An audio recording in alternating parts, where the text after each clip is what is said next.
وَلَقَدْ أَرْسَلْنَا إِلَىٰ أُمَمٍ مِّن قَبْلِكَ فَأَخَذْنَاهُم بِالْبَأْسَاءِ وَالضَّرَّاءِ، اور ہم نے بھیجا ہے اور بھی امتوں کی طرف اے نبی آپ سے قبل۔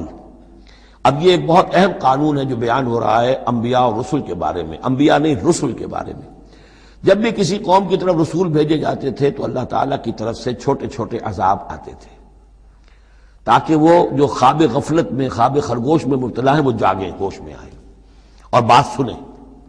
لیکن اگر وہ انکار کر دیتے تھے تو پھر اللہ تعالیٰ کی طرف سے ان کی نصیب ڈھیلی کر دی جاتی تھی، اب کھا لو پی لو، جو بھی چند دن مہلت ہے عیش کر لو، پھر اچانک عذاب ان پر آ جاتا تھا۔ یہ مضمون اصل میں یوں سمجھیے کہ دوسری سورت کا عمود ہے جس نے کہ اس سورہ مبارکہ کو اس کے ساتھ جوڑ دیا ہے۔ باقی یہ مضمون بڑی تفصیل سے آئے گا سورہ اعراف کے اندر۔